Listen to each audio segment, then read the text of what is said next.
Side hustle income has actually become increasingly popular over the years due to the explosion of the internet and people finding all these cool ways to make money from the comforts of their home. So I went out and compiled a list of 30 of the newest income streams that you can do from the comforts of your home. Put them in this awesome jar, kind of looks like that one from the Hunger Games, you know, where Prim gets picked and Katniss volunteers. But let's see what we're gonna get.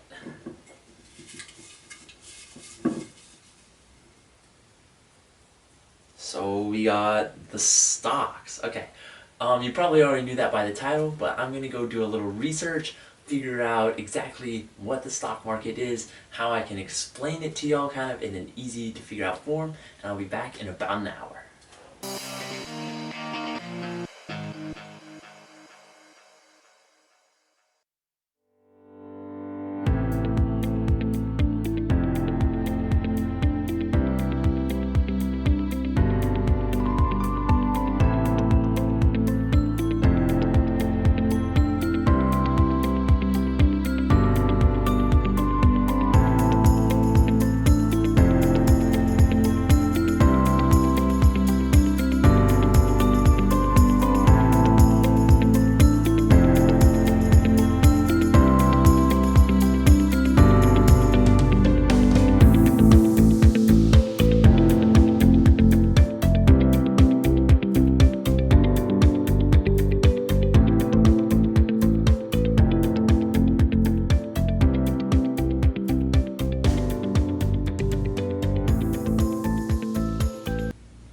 What is up, guys? I hope y'all like the new drip, and I hope y'all like that little animation and you know a little more about the stock market.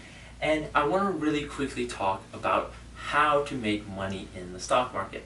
I discussed trading previously in the animation, but pretty much you want to buy stocks in a company before they're prepared for growth, and then as the company grows, your stock goes with it, and then whenever they peak out, you want to sell the stock then and take that moolah, baby.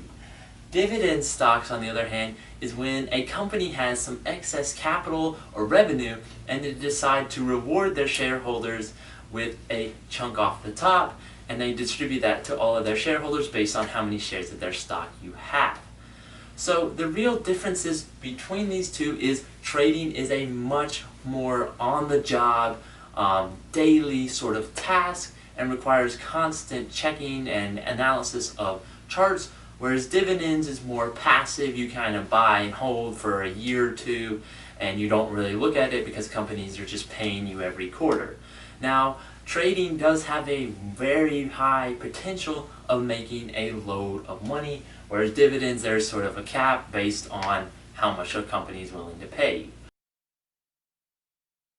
Now, it's really for your number guys out there. You love the charts, you love the analysis, especially if you enjoy patterns. That's really good. You have to analyze these stocks for hours on end, figure out exactly when you should enter the market and when to exit. And if you like to grow your money over time, you understand the strengths of a long-term investment, and you really just want to put your money to work for you instead of building a brand new business. So the initial expenses for the stock market are pretty much up to you from what I've found. So you can enter the stock market with however much money you would like, because it's really based on a percentage of your portfolio return on investment. So if you put $100 in and make a 1% gain, you make $1, whereas with $10,000 you make $1,000.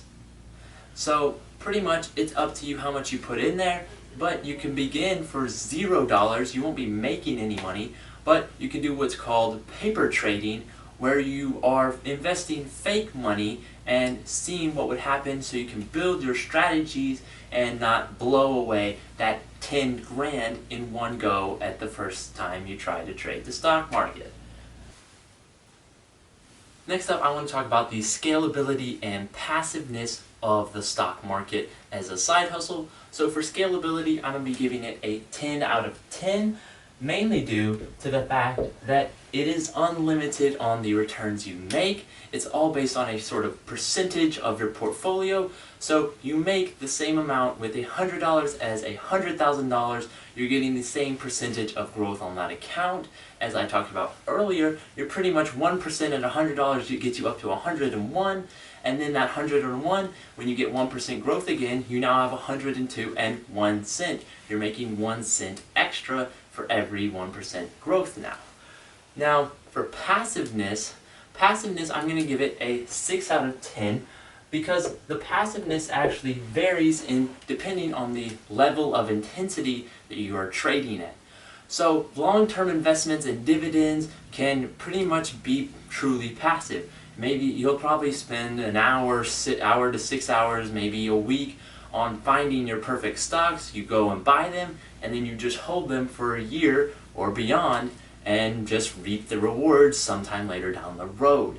Whereas with short-term investing, you can actually turn this into a 24/7 day job where you are waking up, trading in the stock market when it's open, and then when it's closed, you're planning out your next day.